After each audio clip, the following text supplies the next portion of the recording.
what can the movement do to reduce crime? And Prabhupada said, if people chant the Hare Krishna Maha Mantra, they become purified. And the propensity, the tendency for crime will be minimized. You will see, the sadhus, we don't hear of sadhus being criminals, except in exceptional case that someone was pretending to be a sadhu. But in general, sadhus are not criminals. They're paramahamsas. They live above the defects of human conditioning. And so it becomes very glaring that, the process of the chanting of the Hare Krishna minimizes the tendency for crime, especially financial fraud. And so I got the inspiration that, well, you can't repeat what Prabhupada said to the cops, to scholars in Nicodemus. You cannot repeat that because they will say, what's the proof? Okay, this is what my grand spiritual master said. I don't believe in, I don't believe in religion. What's your proof? That the chanting of the Hare Krishna Maha Mantra reduces crime, reduces financial fraud. So this was our interest that we have to undertake this or conduct this research. So introduction and background of the study. Financial fraud is ever changing. It's something that is always transmogrifying. And because it's always transmogrifying, or it's always changing, the tactics, the strategies of the criminals is always changing. And therefore, counter strategies to be able to minimize or manage financial crime have to be also sophisticated and be able to deal with the issue or the imagined problems very effectively. Now, in general, any field, in my discipline, in the field of management, if you want to address a problem, you have to also prove that there's a real problem, whether the problem is a global problem or it's also a local problem. If it's a global problem, it should be grave concern. And you have to also prove that or present a problem that has to do with the local setting, because you're dealing with local setting. There's this slogan, think globally, but act locally. So, financial crime or fraud it is a general problem, and that this statistics here is a proof of that. The loss of $42 billion globally through fraud from 2018 to 2020 requires effective fraud prevention strategy. Huge amount of money. The global society loses huge amount of money every year through fraud. Financial fraud impacts victims, mental health, fractured relationships, and creates suicidal ideation. When someone is defrauded, they may think, oh, this is the end of my life. What should I live again? Let me just end my life. Let me just kill myself. If you really defrauded, all your money is gone by spam. You just think there's no need to live again. So, and not everyone there is dependent on Krishna, and so he say, oh, well. They believe that, a number of people out there believe that whatever they've acquired, their accomplishments is based on their strength, but based on their personal effort. That is not true. But the point is that financial fraud impacts on the victims in a very drastic way. It affects on the mental health. Sometimes you get really defrauded, no money again, and your spouse dumps you all the way. I've seen cases like that when I was a kid. People are very rich, they got married, they even have children, they become very poor. Maybe through fraud, they are defrauded, and the wife tolerates for some couple of years. She becomes. And even even your personal friends, when the going is good, you have many friends, right? When some crisis crops up, then you know who is your true friend. And financial fraud is subsumed in cheating propensity. The cheating propensity, we have this in one of our four defects. We are prone to cheat. So if someone is not cheating, for the devotee, if someone is not, if someone is a fraudster, financial fraudster, that's not a surprise to us. It's a big surprise to the people out there because they don't really understand. They didn't study Vedic philosophy or Vaishnava philosophy. That we are prone to cheating. Except in the conditional state, we can't say that we are free from cheating. If we have a chance to cheat, I remember when I was doing my PhD, we were 11 students in this class. 11 students in this class, and then we were doing statistics, quantitative reasoning and analysis, and it was very difficult. And so some of the students, all of the other students, all of the 10 of them, they collaborated. So the professor, the white professor, he detected. And then he canceled all of their works. They were supposed to be suspended from the school, from the university. But the guy was just nice. He said they should repeat the course. And I was not involved because first, I was not really having close association with all of the other students. Because I tried to get close to the other students, and then they kept calling me and asking this question and this and this and this. I just felt, what is this? The relationship is going to be one-sided. So I just backed out. But Krishna also helped me out that when this collaboration was taking place, I was just working on the stuff on my own. Yeah, it was very difficult. Statistics, PhD level statistics. How many of you have did some course in statistics in a graduate program? It's very sweet, right? In placements, everybody cheats, Maharaj. Yeah, so the point is cheating propensity. That's not a big deal. We understand people must cheat. But we prepare ourselves that we don't get involved in the process because it could have some terrible repercussions. Like the students. If the professor was not such a nice guy, they would have been gone from the program. All right, so next slide. Definition of concepts. Okay, here comes the deal. When presenting papers when presenting Krishna consciousness to anyone, we have to think about what is our target audience, what is the background of our audience. Are they religious people or they are atheists? Are they scientifically minded or they're not? Because we can't go to anybody and everyone and just start talking about Mahabharata.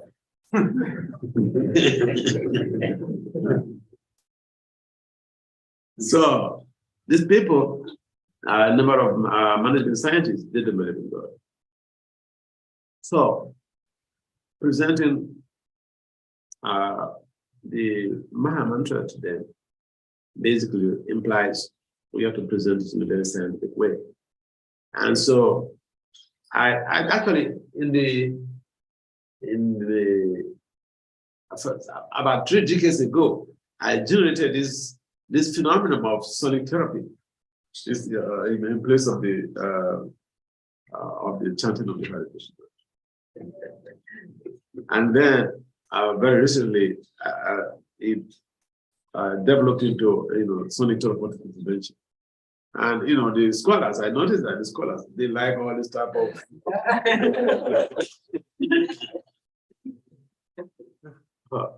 they are attracted to this type of high qualities and academic sounds and all those stuff.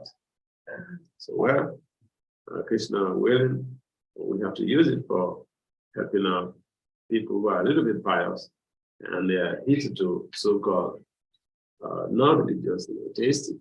But then it's the definition here, basically it is self-administered recapitulatory administration of specific transcendental sound vibrations. And the specific sound vibration we use is the Hare Krishna Mantra.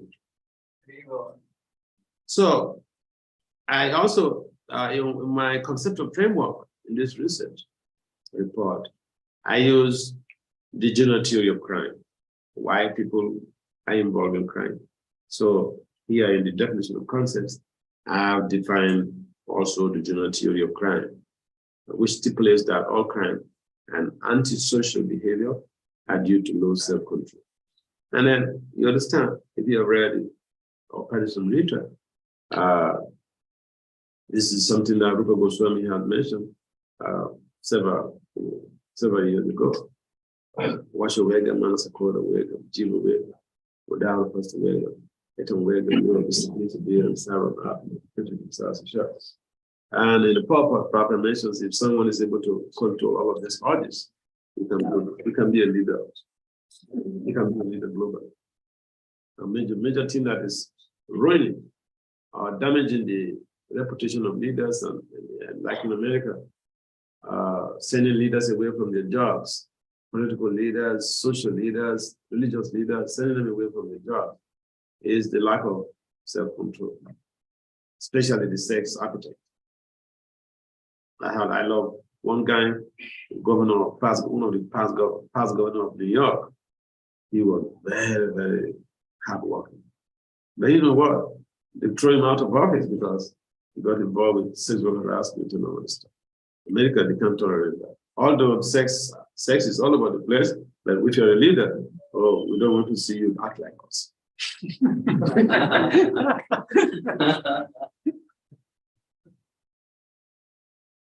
So the general theory of crime was propounded by Gottfriedson and Hitching in 1990. You could Google that on Google Scholar. You'll find that the things that we have been taught in Krishna consciousness, majority of them have very fundamental scientific undertones. And I think Gottfriedson and Hitching, they were able to develop the general theory of crime, which is theory in criminology. Criminologists, they're very much appreciative of Gottfriedson and Hitch's work on this general theory of crime. But it's some sort of philosophy that you have to control your mind, control your genitals, your belly, the urges of your belly, and whatever. Because these are the things that push people into committing crimes or committing sins. So next slide. A problem statement. Now,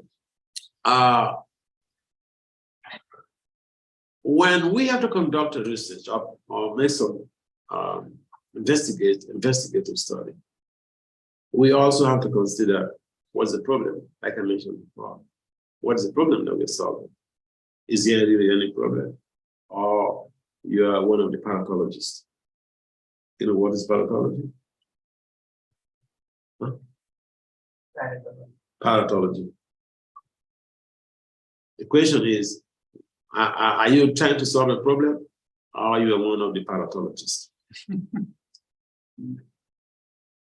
someone try about it? What is paratology? Do you understand? Repeating what is already there. Huh? Repeating what is already there.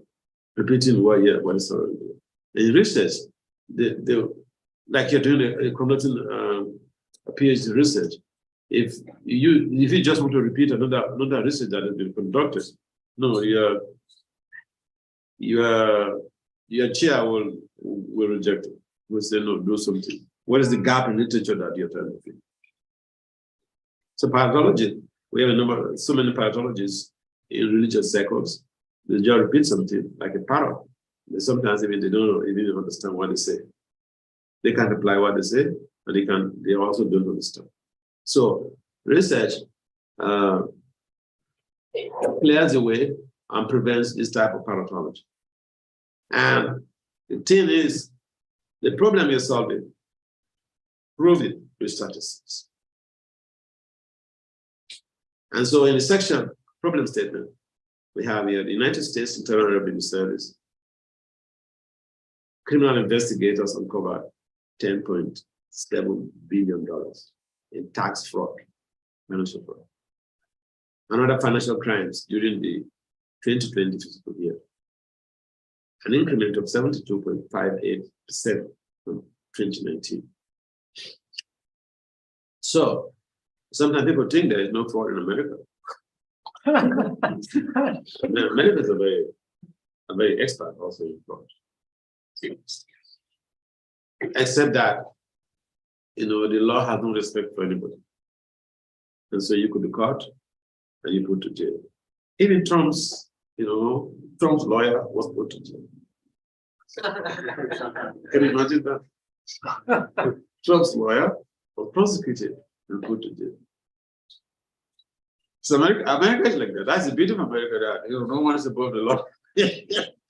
I think they're trying to prosecute Trump now. They're trying to level charges on him based on the probe of the 6th January probe of the problem that cropped up, the insurrection that cropped up at the Capitol Hill. So, yeah, fraud is everywhere because condition zones are everywhere. South Africa.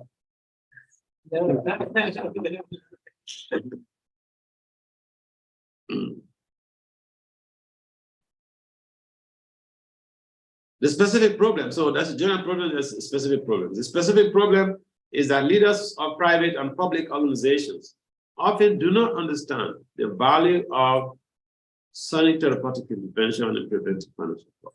The value of channel education in preventive financial fraud. So that's a specific problem here. The leaders don't know. So if the leaders don't know, how can the employees or followers come to have a grasp of this? So Bhagavad Gita, Krishna mentioned, whatever a great man does, the common man follows. Whatever standard is set, the whole world pursues. Financial fraud research. Now, this is where you have to bridge the gap in literature. So there's a gap in literature because there's been there's a huge documentation on financial fraud research in the management science. And so why are we conducting this research? Because there's a gap in management literature as far as financial fraud is concerned. Majority of the research reports are quantitative studies. Now there are three types of methodologies in research. We have the quantitative study, qualitative, and mixed methods. So this very research is a qualitative research, and therefore, because the dominant methodology is quantitative as far as financial fraud is concerned in the literature, and therefore this qualitative phenomenological study fills the gap in the management. So this gives you an opportunity to be able to fill the gap in literature, and you're good to go. Next slide.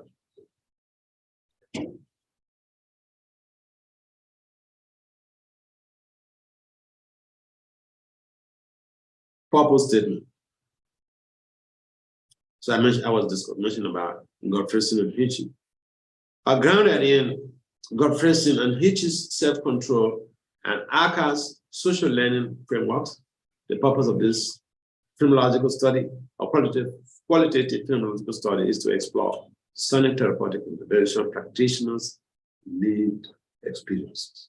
Now, in hermeneutic phenomenology, you explore people or the participants or the subjects' lived experiences, what they experienced when they were involved in this phenomenon. And that phenomenon is the champion of the heritage movement, the sonic therapeutic intervention. What is Dr. Nelson and Hershey self-control? What is it? This Hershey self-control. HIR. Oh, I mentioned about Godfrey and Hitchie. Hitchie and Godfrey, they are criminologists. They developed the general theory of crime. Okay. And general theory of crime, basically, you see, if you are presenting the research, who are the professors, who are the researchers, who are the giants in the domain that you're resting on their, on the soldiers? What are the frameworks you're using? I mean, it's just like you're giving a class and you talk, but what's the reference? I will ask. What's the reference? Yeah, people don't like that. They tell stories. And I experienced this when I was younger, when I was brahmachari in New Jersey. And people tell stories. I like stories too, but I may want to repeat that story. And then I asked, Prabhu, can I have a reference to this? And they normally didn't like it.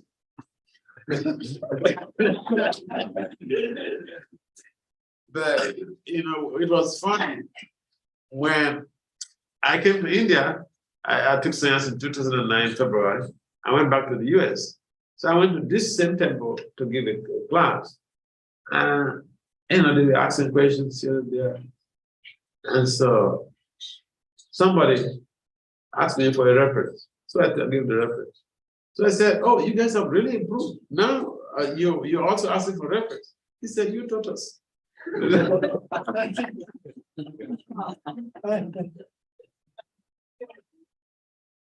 It's a bad approach if you're not humble enough to be able to present.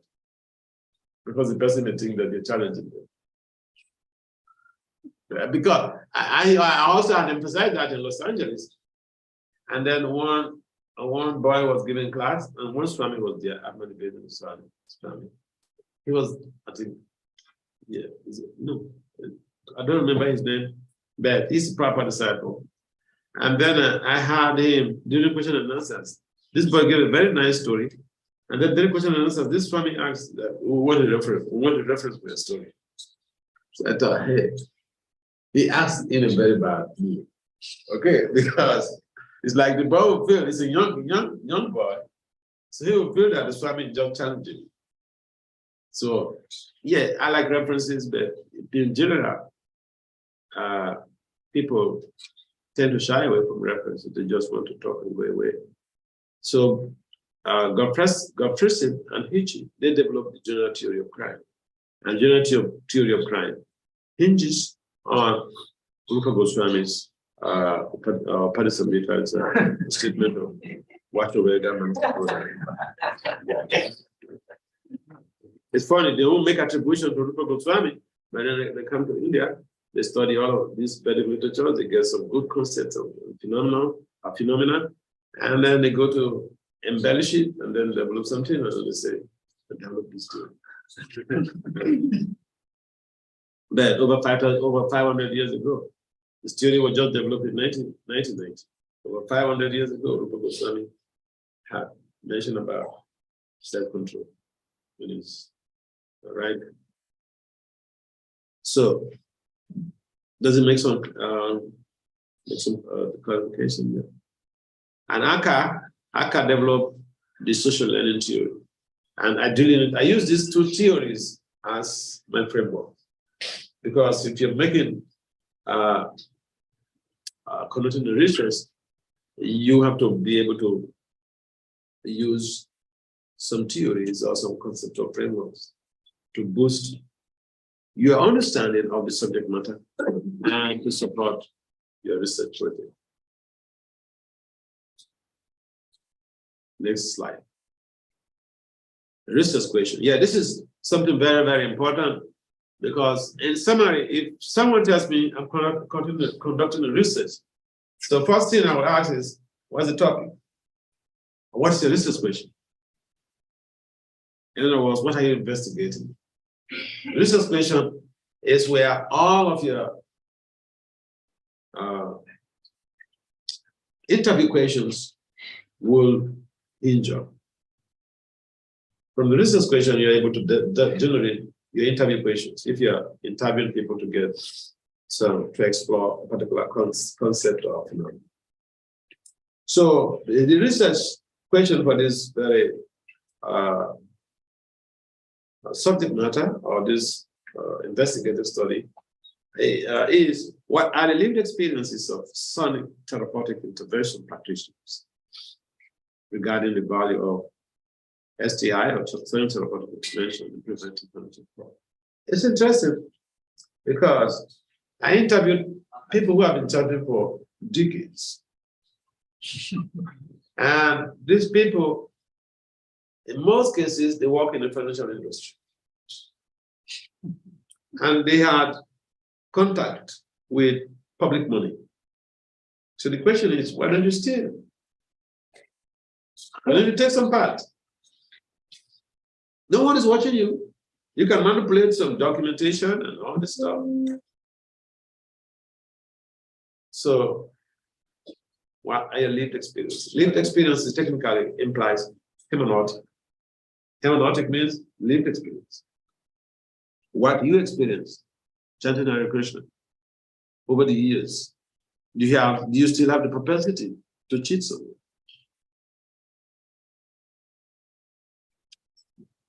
Next slide. Method and design. Now, like I mentioned earlier, any research that we want to conduct, especially in management science, has to follow a particular procedure of methodology. And we have three methodologies in the management science.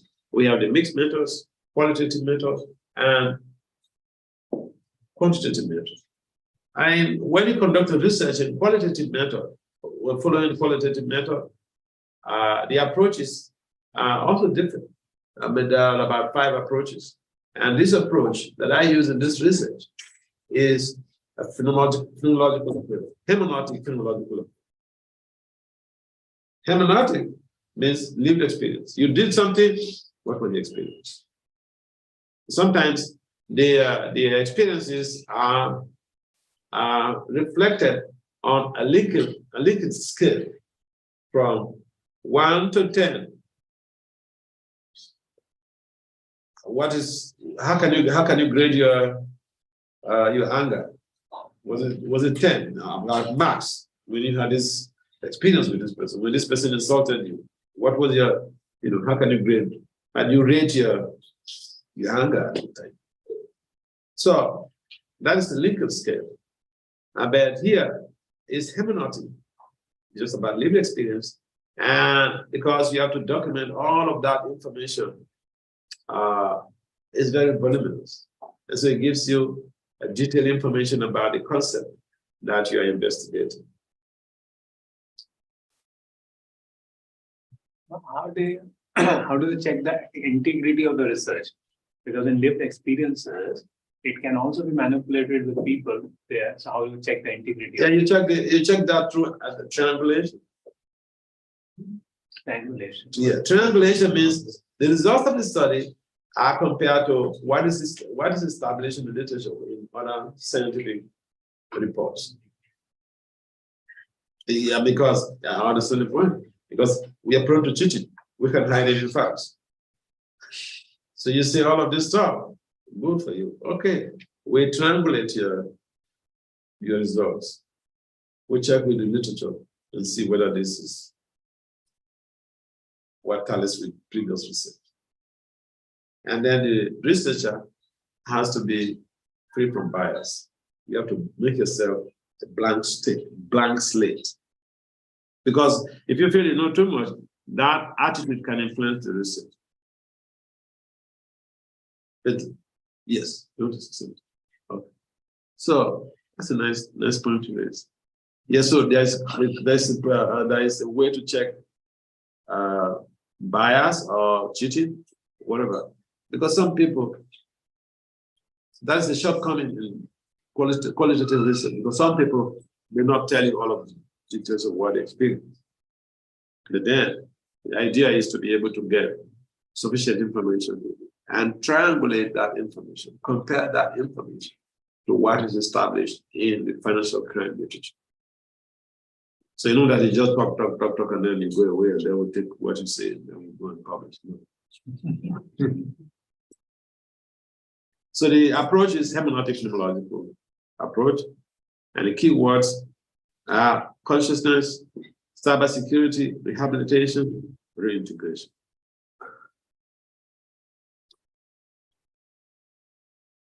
Data collection and analysis. Semi-structured interviews from a snowball purposeful sample of 10 participants and document review facilitated data collection. You know what is snowball purposeful sample? Who knows snowball purposeful sample? Okay. So, snowball purposeful sample. You have something to say? Yes, yeah. I know. Snowball. Yes, tell us. So, like, if we have to collect some data from some a group sample space, so we go to one person, like then he tells us where to go next, and that way we collect the sample based on that. Sure, that's it. That's It's from I'm Bangalore, big PhD in I'm Bangalore. Yeah. So that's snowball purposeful sample. It's purposeful because you are projected. You have a purpose. This is what you want information. This is what you want to get. And it's snowball because you go to one person and they tell you, oh, go to this person. He has sufficient knowledge, sufficient information on this topic. Go and interview him. That is snowball. I mean, academia is just like I compare academia to a washerman who goes to the to the dumping ground and then picks some clothes that have been thrown away, and then he goes to clean them up, wash them very nicely, package them, and then he goes to sell them in the shop. It's academic.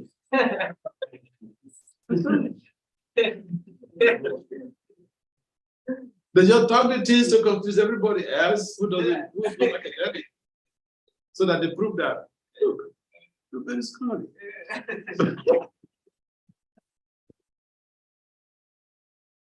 Yeah, this is another part of the cheating. Very simple things, the academics, people in auditors, they make it so much sophisticated that the common man in the street cannot understand. So, when we're conducting research, we use different resources. So, some of the research that I utilize were Business Source Complete, Premium, EBSCO, Elsevier, Emerald, Google Scholar, ProQuest, PubMed, Science Direct, and Turian Database.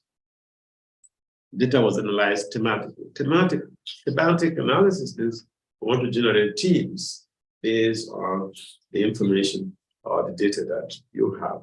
And after analysis, you use particular methodologies and approach to be able to generate the teams. And in that way, you're able to get subject matters or context relating to that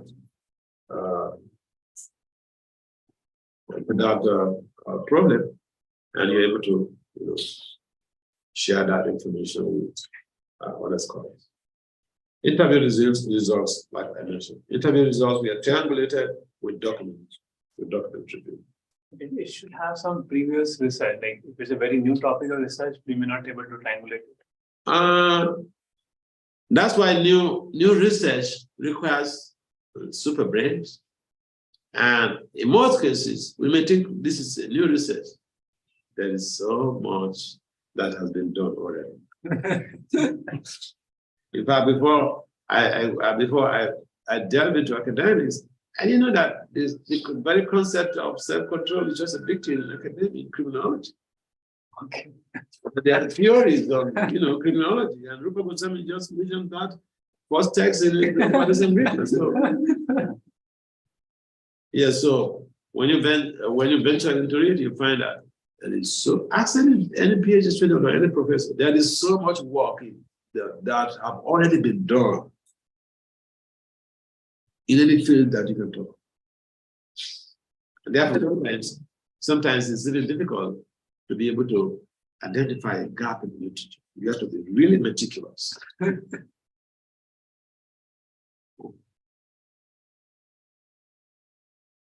All right, next slide. Results. Now, from the interview data, we'll find that studying therapeutic intervention or the chanting of the holy names, Lord Krishna, enables consequentiality mindset. What does that mean? Consequences. You become aware that what will be the consequence of our actions. There's a lot of karma.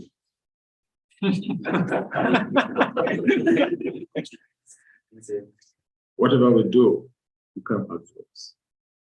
And with that understanding, people can just back up from, if even someone says, hey, no one is watching us. Let's just have the sex.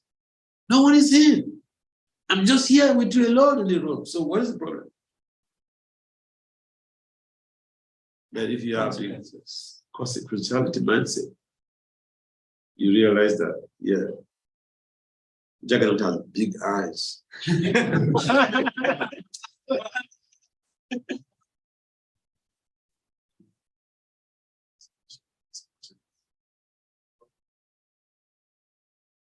Have you ever wondered why Jagannath has big eyes? He watches everywhere. So you have to use the word consequentiality, but you could also use law of karma. Or further researches could be done proving law of karma and other things. Like you use the word sonic therapeutic. You could have used the word Hare Krishna. wow. So But these are not religious people. It's a management scientist. Management scientists, decision scientists. They don't even believe in God.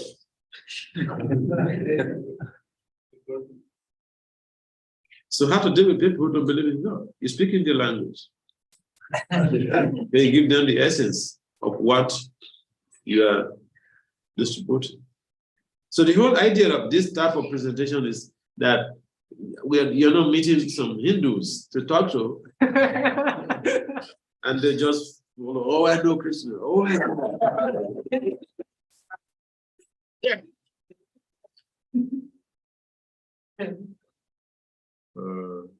I remember I went to one conference, and then the professor, I think I shared this with you, the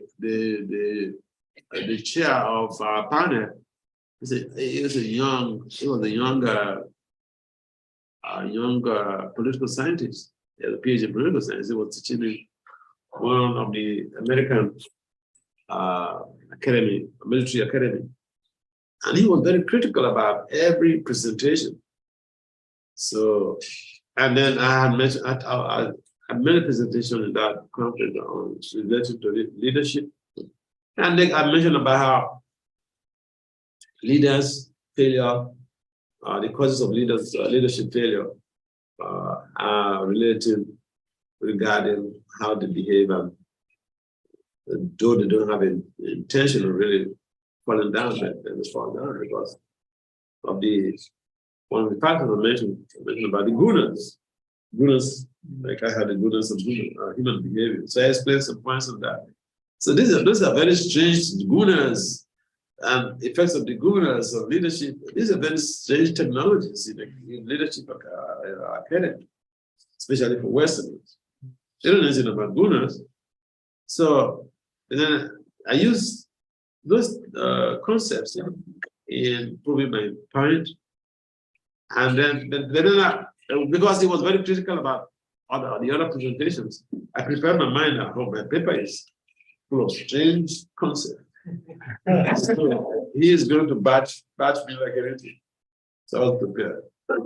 And then after my presentation, when you go to the conferences, I remember in the US, before now, earlier when digitalization was not so dominant, you have to distribute your research reports to all of the scholars attendees here. So you have to have like an EPUB documentation come to distribute to other scholars. So he had a copy of my presentation. And then when I was watching it, when I was making the presentation, he was marking the paper, so many things. But I was thinking that, okay. I got a lot of things to answer to that. That was good job. And when I finished my presentation, he just burst out laughing. He said, "I wish there is more time. I want to hear you more. It seems I've heard you somewhere before." So people prompted him. There was just strange things that Krishna can't So consequential mindset, post-conventional consciousness. Now, post-conventional consciousness, this is a stage in which one does not need to be convinced about what to do or what not to do. They know that I have to abide by the Constitution. They know that I have to abide by the criminal code. They know I have to abide by the road traffic ethics. You cannot convince them otherwise. So stealing is bad. Financial fraud is bad. I'm not going to do it. No way. So that is the mindset of people who have been chanting for decades. Sincerely, chanting attentively, chanting at the right time. During the Brahma Muhurta hours.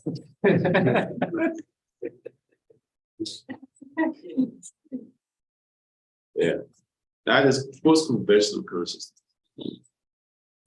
And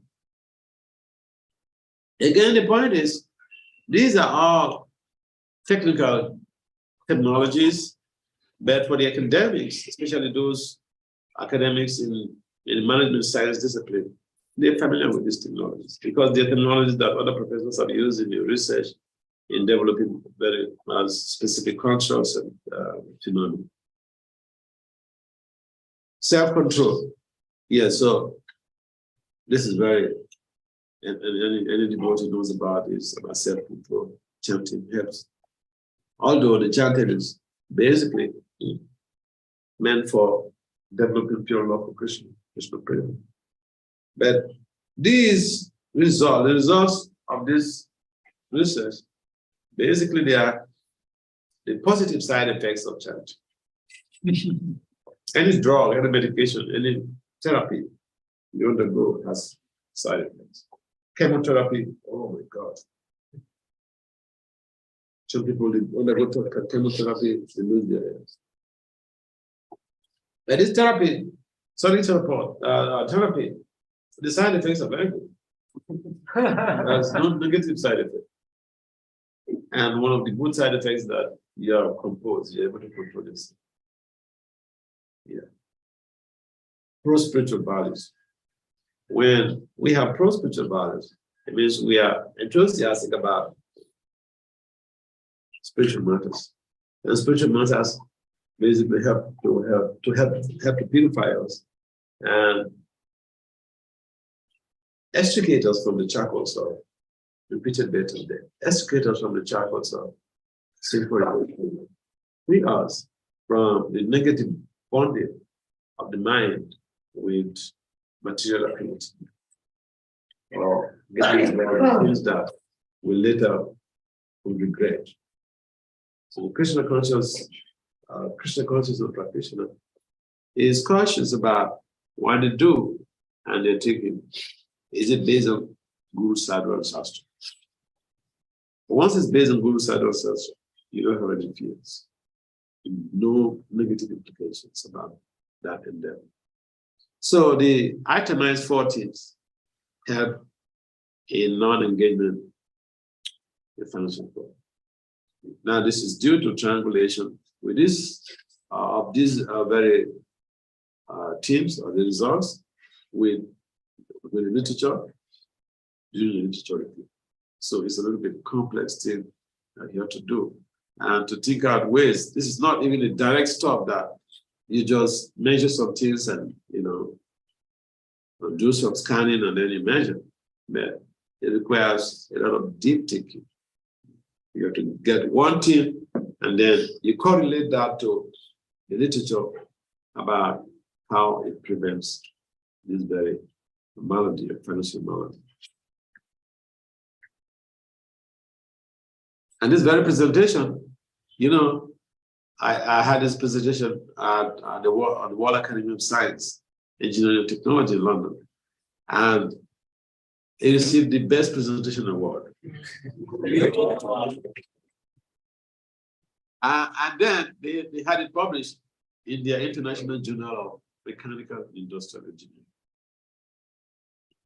So you see how the public, especially academic public, is heavily impacted by, language factor, technicality. Now, if I approach them and tell them Krishna still Bhagavan Swami, just chant Hare Krishna. They say we don't believe that. And then in the research report, I delineated expressly. The whole paper is about chanting. The whole paper is just about chanting. The 32 syllables and all these things, and I made references to during the literature review. I made references to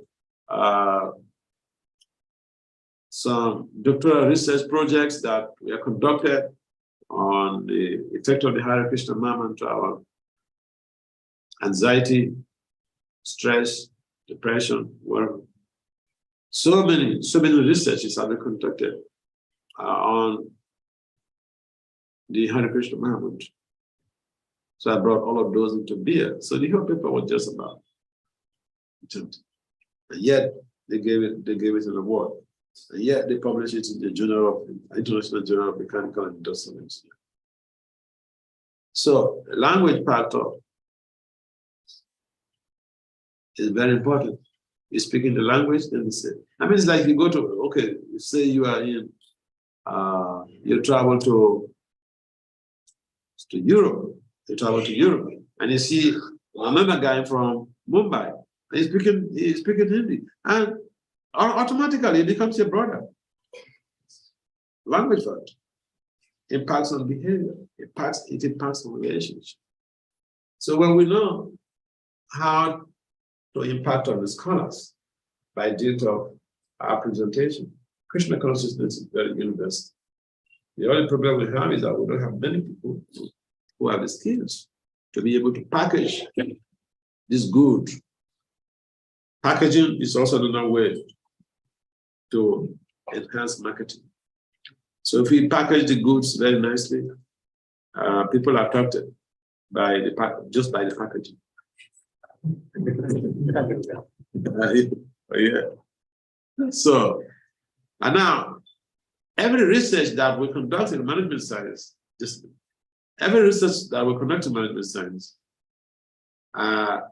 fundamental question is, what is the social change implication of your research? How does it help to enhance social values? How does it help to facilitate positive interaction? How does it help to enhance better management of skills and resources? So the positive social change of this research is it enhances financial problem, more significant financial leadership, and result-oriented decision making in the financial market. Also, the study results have the potential to de-escalate the anxiety, stress that are associated with default. People are defrauded, they get stressed, they get, mentioned about the impasse. Sometimes people even get beyond stress, they want to kill themselves. So the study results, if implemented, can help to minimize anxiety that is connected with the problem. Social change is the enhancement of human and social conditions by the promotion of development of individuals, communities, or organizations. Once you're in a study program, you are basically implementing the social change in your life. Your skills will be useful in society. Your skills will be useful to your family. Your skills will be useful to yourself. So education itself has this huge social change implication. Spiritual practice has huge spiritual implications. And the understanding is that when you're conducting research, how does it help? How will that research help to make society a better place? Next slide, references. So, I've done some works in the past before presenting that paper, and I also made a reference to one of my presentations, one of my publications in Journal of Financial Crime. My focus in recent years has been on financial crime. So imagine how you can use spirituality to focus, to specialize on financial crime. So it matters nothing. It's just that if we allow ourselves to be used by Krishna, if we allow ourselves to be used as an instrument, Krishna can use us to do it. Maharaj, Vedas means? Vedas is Vasudeva does. That is Maharaj. Huh? My name is Vasudeva does. Yeah, so those are the references, okay. And questions or comments, you can reach out to me on my website, www.vasudeva.com. Yes, you want to ask something? Maharaj, it's very appreciated to enter the academics, this kind of concepts. So at the end, will people look forward to getting to practice of this and they find some changes in themselves, or does it just remain on the papers? No, people are practicing. I remember one professor, he had read some of my publications, and at that time he was doing his PhD. He read some of my publications in some of their journals, and he had gone to the office of the auditor-in-chief to request for my contact. So they gave, and we became friends. And so we were communicating for a long time before eventually I met him. He organized the biggest program I've ever had in my academic education. The whole of his university, the whole of the Faculty of Arts, including the Vice Chancellor of the university, came. That was in Africa. And even in America, a number of people who have read Prabhupada's books are attracted to Prabhupada's books through publications in peer-reviewed journals. Because in Delhi, the one boy, he was asked by Baba Krishna to coordinate, devotee scholars. So I sent him one of my presentations. And he said, come to the mountain topic, de-escalation strategies for financial fraud. And so I made a reference to Prabhupada, and he was shocked. He said, how can you just mention about Prabhupada, right? Just open with that. I said, well, I'm a scholar, and this is something that is very common in scholarship. They want reference, and I'm not saying that Prabhupada is, the God of the universe, but Prabhupada written so many books, so many spiritual books, philosophical books. And so, yes, you can quote Prabhupada directly. Why not? I remember also in one case, I put Prabhupada directly in one subject matter in a conference in London. And one of the reviewers, he got back to me saying, but you put this person in block. Why don't you paraphrase it? Why don't you paraphrase it? You know, they don't scholarship, especially management science. They don't want that you just put someone verbatim. You know, they knows me how they it's because they want to see how you understand the subject matter, how you can transplant that concept or construct to an audience that is hitherto not familiar with that fundamental principle. So they wanted to use your brain in most cases.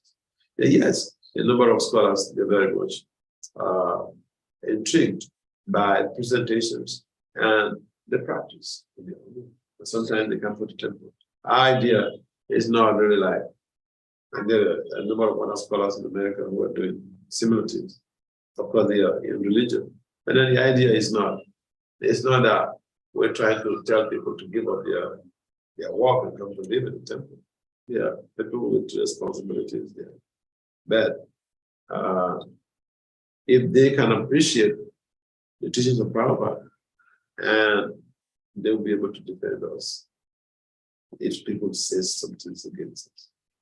I remember I went to a political science conference in North Carolina, and at that conference, the professor, the president of the North Carolina Political Science Association, he told me that a devotee, one of our devotees, had made presentation, was given a class when he was doing his undergraduate studies. And so that presentation still sticks, you know, on his mind. And so he remembered that, and he paid for my conference. The accommodation, he paid, and all these things. So some of them are got a very good heart. And if you win one scholar, one professor, I remember one of my editors, it was one of the journals that I published. You cannot say anything against Hare Krishna before that guy. Because he was the head of the department for classics and a prolific writer, prolific publisher. Nobody will ever say anything against Hare Krishna before him. So yeah, and he has children who are doctors and all these things. In fact, his wife queried him one time, you want to go and live in the India temple now? He said, no, that's not the issue. So sometimes we're afraid of losing our partner, so we want to stop. So that is also an apprehension in a number of people when their family members get involved in Krishna conscious practice. So yeah, back to your question. It's been very helpful putting people on the path and then people reading Prabhupada books. And so it creates a lot of awareness and of course some people practice. Yeah. India, now what is happening, the government wants to introduce well education, but well education from Bhagavad Gita. And we also doing well education from Bhagavad Gita, but the problem comes in secularism because there is Islam, there are other reasons also, and they will not agree that you are teaching Bhagavad Gita in schools. But if you present a research papers that how Bhagavad Gita leads to values, then it becomes easy on a scientific basis to introduce Bhagavad Gita in all the schools from a government point perspective. So is there already some research happened that how Bhagavad Gita brings values in school children, or what can we do to do such a research? I remember one devotee in Delhi. He studied IT. It's a full-time brahmachari. He's published so many books, and those books are being used as part of the curriculum in schools. Ajit Guru. He's not IIT Delhi. What did he study? Somewhere in Delhi, but other college, not Delhi. I don't know. But I know. he studied, I think he studied some information technology stuff. Yeah. IT, that's what I mean. Ah. So, yeah, he told me how a number of his books have been accepted by the government and they're using them to teach the literature. So, one of the things that basically happens is that in India, it's pretty easy because Indian people, they are religiously minded. And so, yes, the very problem of other religions is there. But it's not just a big problem. If the government recognizes that Bhagavad Gita is a source of development of values, and they start implementing. In fact, in India, they could just use the Bhagavad Gita in schools. Afterwards, even in Western countries, in some schools, they're using Bhagavad Gita to teach. Yeah, so what's the problem in India? Some schools, they're using the professor who is teaching Oriental philosophy, teaches, pure Vaishnavism. And they use Bhagavad Gita as a text, as a literature. I went to meet education minister from Karnataka. So they announced he want to introduce Bhagavad Gita for value education. So when I wanted, this is a value education package, spoke with Bhagavad Gita. So he said, you do on your individual level or with minimum help from us, we can only do what is the framework allowed. So in the framework, though it mentions using of traditional text and everything, but when it comes to secular thing, the Muslims also want to introduce their text. Christians also want to. And that's why the government faces the bottleneck in India. So they want to do, they have announced also. Now they already announced at central level that they want to introduce in NCERT books Bhagavad Gita text in values. But just because of the secular framework and the constitution, they're not able to do it. But if we make a scientific research, see how Bhagavad Gita produces, then they can overcome that secular transaction based on the scientific basis. Yeah, because you're approaching it from a pure religious perspective. So if there is, yeah, I agree with you. If there's some scientific value, supporting that with published scientific undertones, supporting that need, then it becomes easy. I mean, it's just like if that concept is accepted by other scholars, then it becomes easy for the government to implement. Yeah. But if you want to approach the government on the basis that we are ISKCON, we are Hare Krishna, so this should be done. We are not Modi, who can just impose it on the government or the whole people of India. So it becomes a challenge. But you see, this is why some of the devotees who are inclined in learning should go to the top ceiling of the profession. Because when you have somebody who is, for instance, a doctor, a PhD with many publications, he goes to talk with that person, his response will be very different. His response will be very, very different. He sees you as a religious person from Hare Krishna. And so you want to introduce Hare Krishna to the whole of India. You want to introduce Bhagavad Gita, used as a text. So then it becomes like a competition. And other religious institutions also will have to come to participate in the competitive edge. And so this is why they don't also want to be influenced by one traditional religion. Yes, so you consult Ajit and then find out how his process works there. I talked with him. His books has put. I also made our books. We also have our books which has his text has included Gita, but we have made books which goes with Gita there, and we do 1 lakh for 1 lakh children. We do contests every year. Till now we have covered 1 million children in India. Wow! In last 1 decade there, but the government approval is we finding difficulty, and he does not give Bhagavad Gita. He has only Bhagavad Gita in the books plus Bible text and other things also. So it's easy. You want to give Prabhupada Gita, and with that, so they're more challenged. Yes, when we're trying to do that, it becomes non-secular because it's purely religious. Now, I remember in most cases, when you have to make some religious statement and you expect the whole world to accept your views, it will always hit the wall, because there are a number of people in India who are not Hindus, who are not Krishna conscious, who do not even accept the Bhagavad Gita.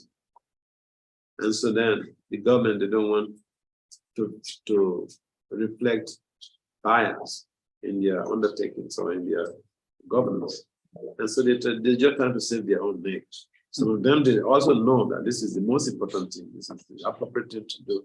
But this constitution is such that we don't favor one religion. We respect. India is a multicultural religious nation.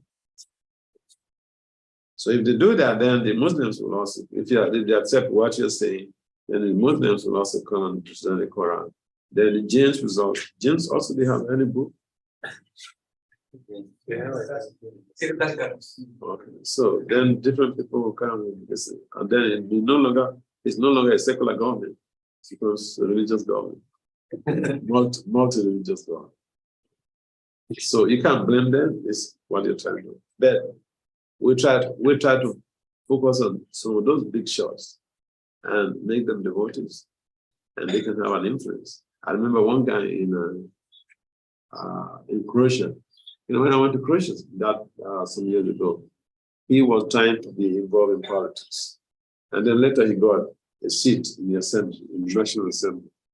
I remember one time when I was active on Facebook, he messaged me saying, where is that place that, which text on Canto in the Bhagavatam that delineates about the development of the child in the womb?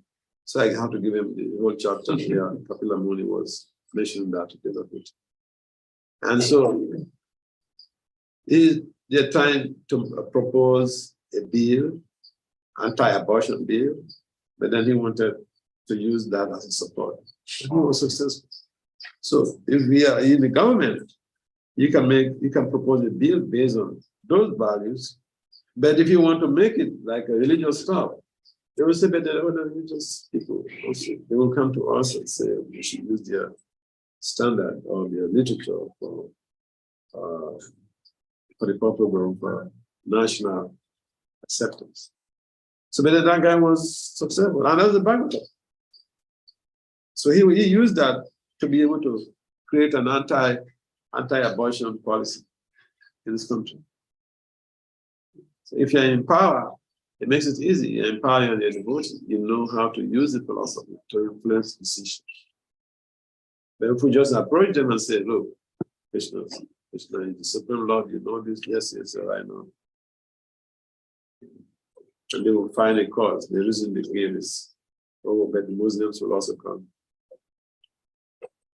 Yeah, that's the thing. So we should concentrate on cultivating individuals, high-profile individuals, and we should encourage our young devotees who have inclination for learning to go to the top of their professional development. In that way, they're planted in different places, different offices, and they can have a positive influence on their colleagues because they have the degrees that the other colleagues have, and they have values that the colleagues don't have. The colleagues should be forced to be friendly. Okay, that's the whole process of how to develop policies that are based on Krishna consciousness. You need people who are influential in society. You need people who are influential in government. We need our devotees. We need to plant our devotees in those strategic positions. Otherwise, they preach very nicely. They know it's a perfect system, but then they don't want to be seen as by their opponents, political opponents, as people who are religiously biased. Because they said religion is separate from secular government. This is the point. Yes. Like it is said that holy moon is independent. It reciprocates as per our attitude. Somebody is offensive, it will not reciprocate. That's why we are now with us now. So these effects, post effects, the side effects as we told. So does it depend on the nature of offensive? Like somebody is offensive, will it still happen? Like does it depend on the attitude of the chanter? Because like the ultimate goal depends on one's attitude. So Because the side effects also depends on. The side effects, I mean, the side effects, look at it in this way. If you believe that fire burns, fire. If you believe that fire burns, fire burns. If you don't believe that fire burns, fire burns. Yeah, so those anantas to be avoided are basically to help us in attaining Krishna prema. The side effects, whether you believe it or not, you put your hand to the fire, fire will burn you. Whether you believe it or not, you chant Hare Krishna. If even you chant jokingly, you're in trouble. You get attached to Krishna. If you eat prasadam and been abusing the prasadam, you get purified. So this is how scientific Krishna consciousness. But to attain prema, you need to be highly regimented. The side effects, anybody can get it. But to attain prema, we need to be highly regimented. Even the side effects, it gets more intensified when we are highly involved in proper sadhana. I mean, it's like someone is happy, chanting and be happy. If they are concentrating on their japa at the appropriate time, they have better concentration, even in their learning, in the process of education and all this thing, they have better concentration. So yeah, in a sense, proper attitude matters, but it doesn't count so much. Like we are trying to evolve to the platform of Krishna parents. We need to be highly active. If we don't follow, if we violate any of those 10 offenses, we can never get Krishna prema in this life. So difficult. But chanting produces some positive, whether we like it or not. It's like fire. We say fire burns, good. We prevent the burn. We say fire doesn't burn, put it into the fire will still burn. The holy name is also like that. But to get prema, we have to be meticulous in a structured system of study. I need to ask about the scholars. Means when they read, when they study your publication, your study, so how they react on that, and because in research, when we do research, so when we read something, we try to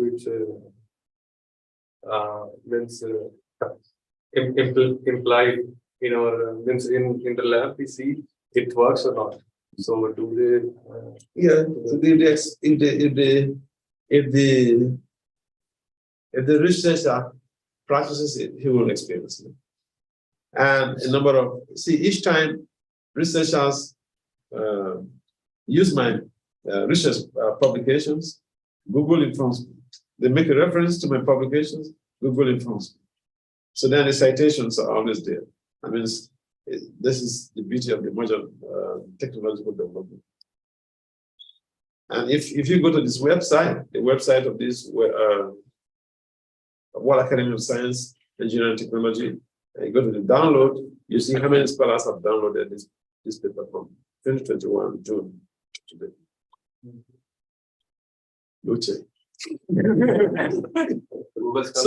So if scholars download your paper, they're interested. They read it. They may use it in the future in their own business. They make a reference to it. They study it.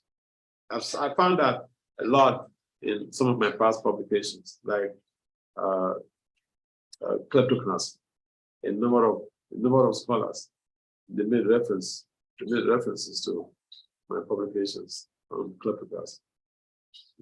So then you realize that people are being exposed to Prabhupada's literature, Prabhupada's teachings, and being exposed to.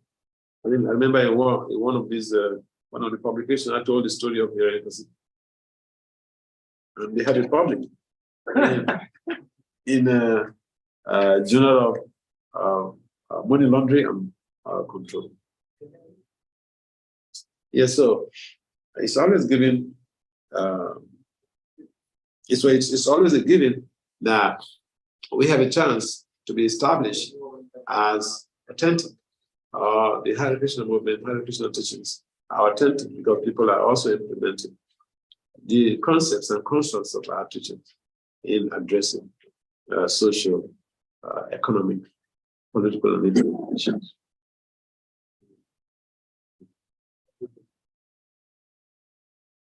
When you said chanting Hare Krishna will help us control senses,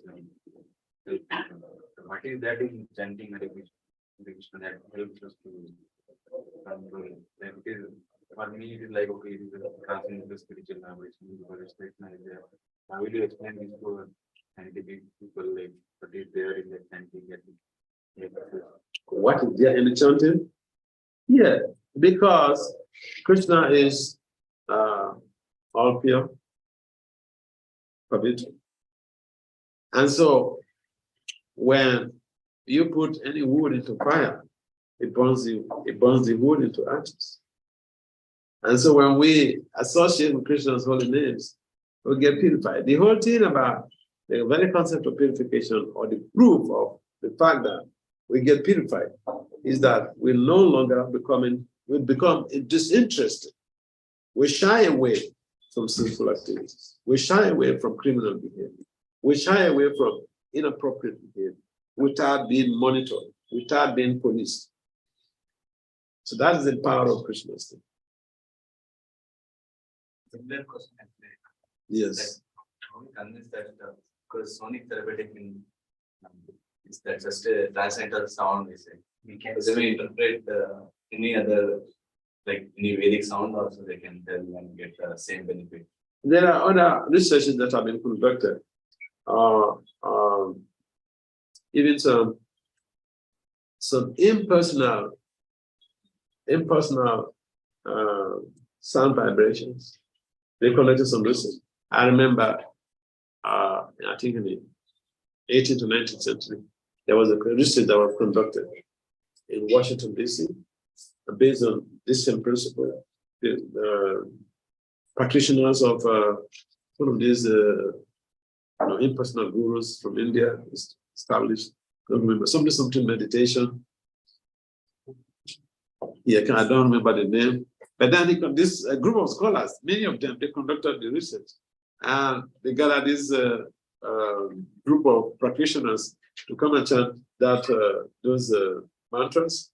And then before they started the research, they checked the crime, they checked with the crime department, how the frequency of the crime rate. So within the period, they discovered that within the period that the chanting was conducted, crime reduced. So it's not only the Hare Krishna mantra. Yeah. And those are so that, like what I mentioned, a number of details are there that we can also take advantage to do our own research to be able to establish the authenticity or the usefulness, material usefulness. Because otherwise we chant it so that we can go back to God and we're tired of suffering. But our process also helps to improve societal values and help society in a very positive ways. Like one of the major fears of humans is crime. So this chanting helps to minimize crime, like fraud, and other even impersonal mantra. They help to minimize crime based on this.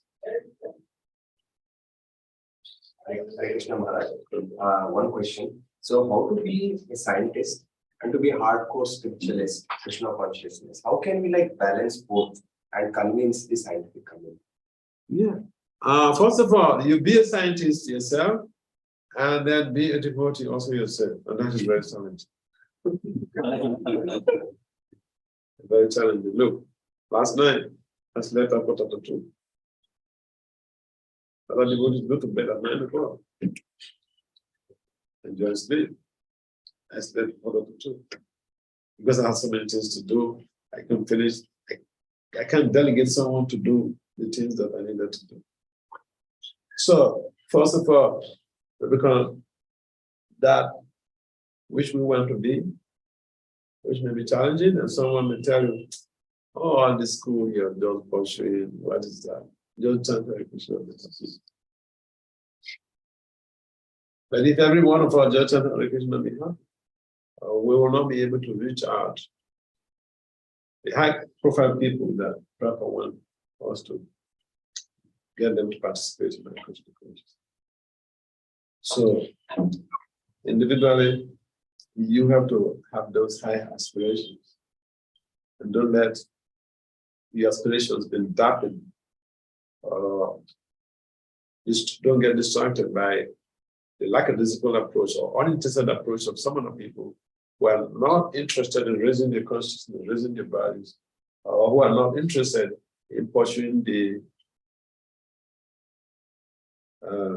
skills that you are prosecuting.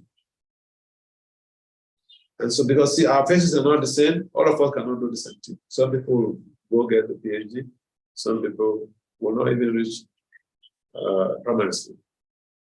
Some people don't go to primary school. So you can say that you're better than them. You had a privilege. But use the privilege nicely.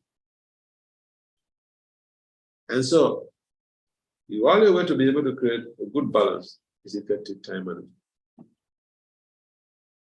Because we have the same 24 hours. If you effectively manage your time, you can create a balance. You'll be able to focus on your professional development, focus on your studies, appropriate hours or time, and then use also the appropriate time for your spiritual development. So it's very challenging. That's why some people, they can't do it. Majority of people, they cannot do it.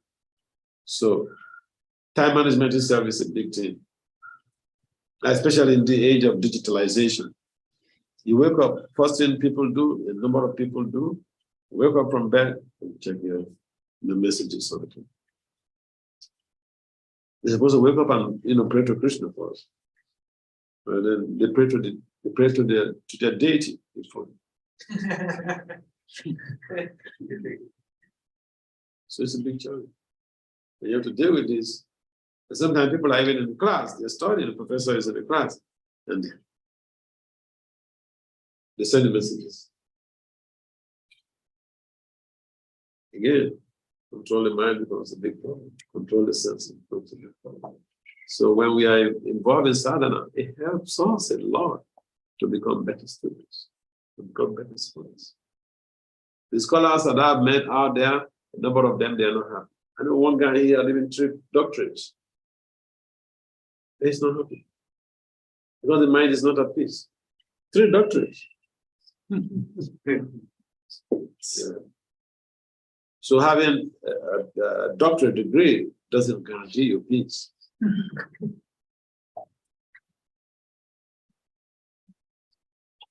But integrating Krishna consciousness in your professional development can guarantee you peace. And that requires effective time management. Managing your 24 hours effectively becomes single imperative. People complain, and I like meeting people who say, I'm too busy with studies, so I cannot chant. I'm too busy with work, so I cannot chant. Then I draw them back and say, hey, I'm also busy. But I managed to chant. Yeah, that's always a good excuse, not to chant. And the chanting helps us a lot, helps you with better concentration. I remember I was conducting some research some years ago, and one of the participants, one of the subjects, she mentioned, she's a lawyer, she mentioned that she could see the difference between before she started involving ourselves in Krishna consciousness, and after involving ourselves in Krishna consciousness, her grades changed. Her grades were higher when she became involved in Krishna consciousness. So it's not that we are telling people, oh, give up your studies and come and live in the temple, or give up your studies and go chant Hare Krishna. That's not what Moshe said. He said, wherever you are, just, add Krishna to your life. Of course, if you finish your studies and you want to become a full-time priest or preacher, welcome.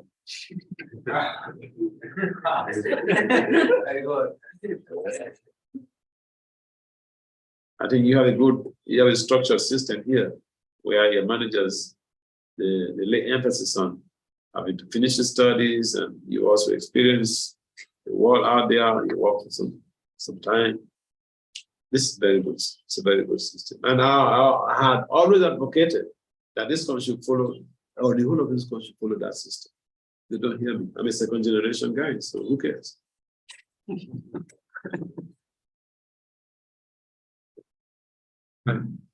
So, what's the time? Roger? 8:50. All right, 2 more. We have 10 more minutes. And then, yes.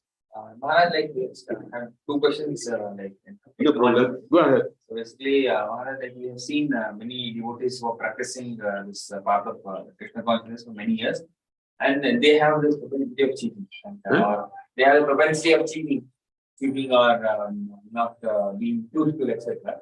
And that's one side of the thing. We have other materialists who may not believe in God, and they have no connection with any religion or something. But they're very honest, very truthful, and they don't have this propensity of cheating. They're very simple in that disposition. So, how to understand these two things? Yeah. And when an outside person asks this question to us, how to reply?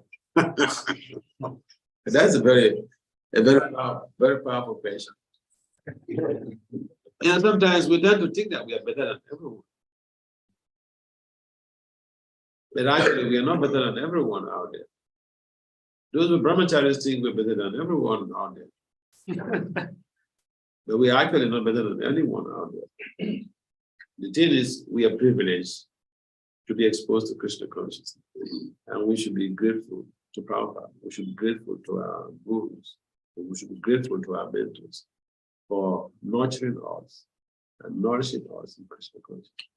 Yes, that observation is very, very right. I've seen people whose characters are better off than some of our devotees. In fact, I was giving a talk to a Russian audience, and during the question and answers, one of the ladies, we were talking some ethical things, and during the question and answers, this Russian lady said something. You want to hear? She said before she got close to devotion, she thought that devotees were really very, very angelic. And when she got close, she realized that some of the devotees are just so terrible. And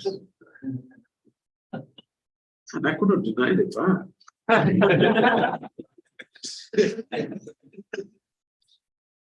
But not all devotees are terrible. Some of us, we tend to act in ways that are not in consonance with Vaishnava behavior. If you read the book, Vaishnava Behavior, you see so many behavioral patterns that are required, or that could be reflected in the Vaishnava or in the devotee. So, back to your question. Why is it that some people out there, they are not practicing Krishna consciousness, but they are better off in terms of ethical values than the devotees? They don't lie, they're sincere, they're straightforward. Some of us, they lie, they're not straightforward, they backbite, they do so many things to damage other people's reputation and all this. Yeah. So that should give us a sober reflection to be respectful to everyone out there. That some people are devotees by birth, they may not be part of the Hare Krishna movement. but they have character, they have values. They will not do anything. I remember one of my cousins, he's an appeal court justice. And the only thing, he likes devotional stuff, but I don't go to them because I have one belief. I have believed that if I become a pure devotee, 10 generations before me and after me in my family will become liberated. So why would I have to work myself with all these people?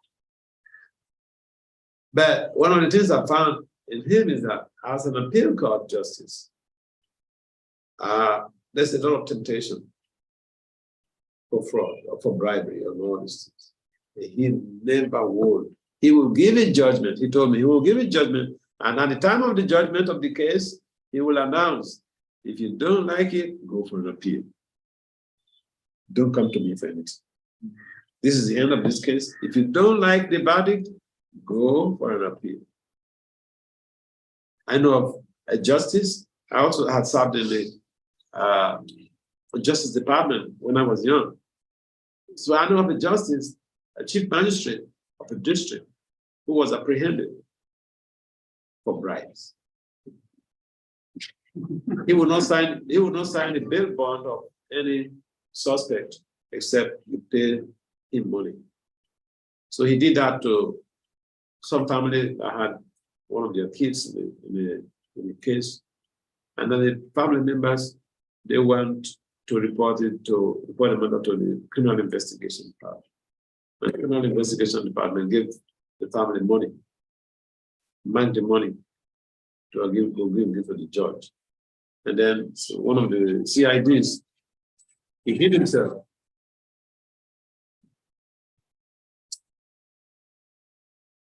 Is there anyone else whose phone is on?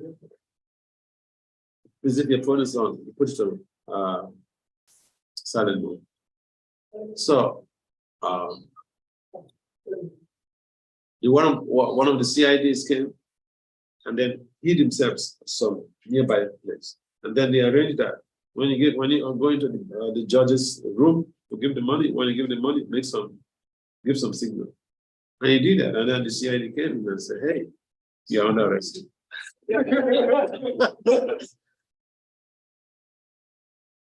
That was the end of his job. I don't know whether he was he job bail, or I don't know whether he went to jail, but that's how he left the job. So he was arrested and prosecuted.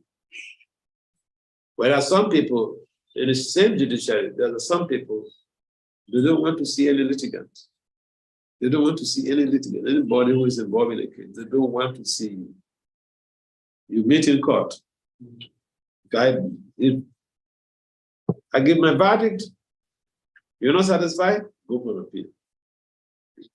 So our system is such that we can become purified of all our non-truths if we follow the programs, we follow the sadhana that is prescribed for us, and we can become purified. But if we are not following meticulously, we have so many anarthas from billions and millions of lifetimes. So it's not that we'll come to, some of us, we are undergoing a crash program. You know what's a crash program? Yes. They bring something that you're supposed to go through in 10 years. They said you have to do it in 1 year. So it's a heavy workload. Some of us have to go through a crash program because of so many anarthas from previous lives. So we might be in devotional service, but then we're not focused. We're not stable. We hurt other devotees around. We're not sincere. We tell lies. We backbite. So many things. We don't have values. So that is observing.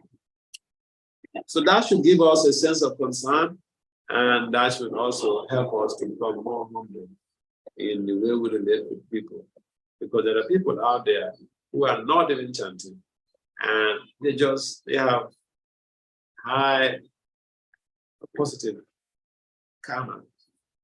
that is influencing them in a very wonderful way. So they don't get involved in criminal behavior, they don't get involved in sinful activities.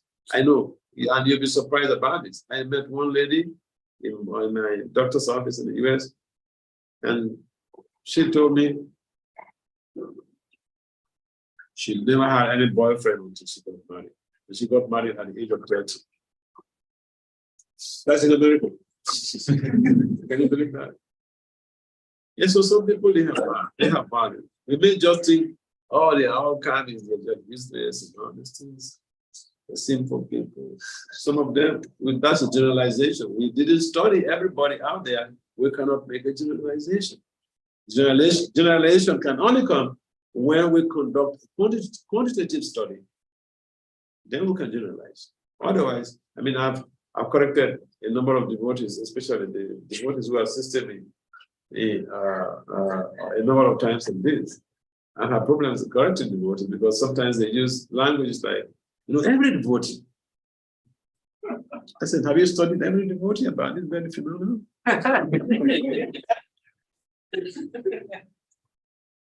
Yes. Thank you. Last question. Yes. Question. I feel modern scientists, which we are practicing science, then we are taking all of those insights from scientists who have didn't have a degree, like Ramanujan, Tesla. They have done so remarkable inventions, and they credit it to higher powers. Like Ramanujan used to say that he used to pray to Lord Namagiri, Devi, and all. And still, we are not able to conduct experiments. Certain results we are trying. So how is that? Yeah, it is important because we are living in a scientific world, and therefore that's the reason why some of us should be involved in science. That's the reason why some of us should be involved in research, so that we can present the teachings in a scientific way to the global society. If you follow the procedures of research, okay, a typical example is, this paper that I presented at World Academy of Science. I couldn't just go to tell, a modern scientist that, Chandra and Krishna helps to prevent financial fraud. They will say, what's the proof?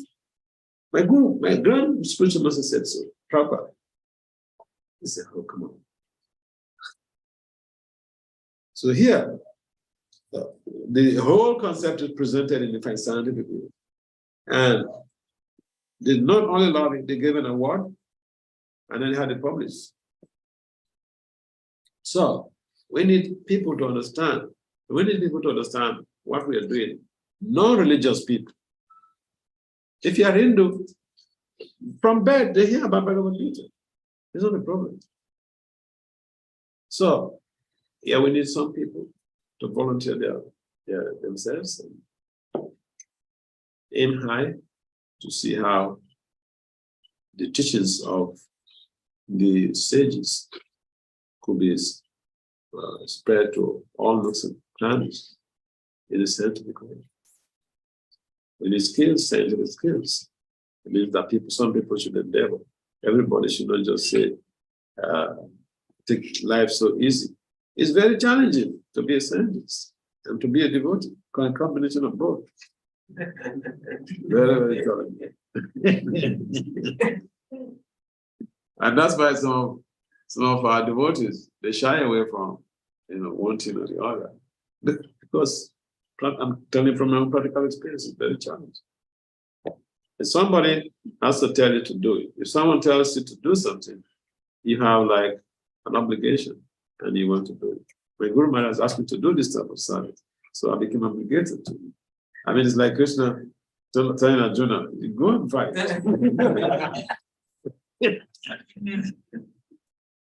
Arjuna made some argument, but I remember one time I complained to my Guru Maharaj that when I have to read all of these mundane literatures, it gives me a headache. Oh, he said, it's very good. But he said, very good. So, some people have to take up the challenge. I remember, one devotee I was mentoring in South Africa. So This devotee got very, very high grade in the undergraduate studies. So then I said, she's a lady. Then I said, all right, my relationship with you is finished. You graduated. So go look for some other mentor to guide you from there. She said, why? I said, well, I have signed a contract with you to help you, push it through your program, and you've graduated. So it's fine. She said she was insisting that she still wants me to mentor her. So I gave her a condition. I said, all right, if you want that to be done, then what's the GPA? She told me the GPA, and very high GPA. I said, if Krishna didn't want you to just sit down with this high GPA and work in some office for the rest of your life. Go to graduate school. Go for if you want me to continue to guide you, then to guide you in academic pursuits, then you have to go to graduate school. Otherwise, look for somebody else. So she went to finish her master's in a very short while. I had nursing doing a PhD. So some people, they need to be guided. They need to be told what they need to do based on their present accomplishments. Otherwise, we sit back and say, we take life so easy. Yeah, everyone cannot take that challenge of developing professionally to the apex. But some people who are inclined in learning, they should see how they are representing the system. They are representing ISKCON, representing Prabhupada in a very big setting. All right, so we'd like to draw the curtain for the day. Thank you very much for participating in this Krishna consciousness. Yeah.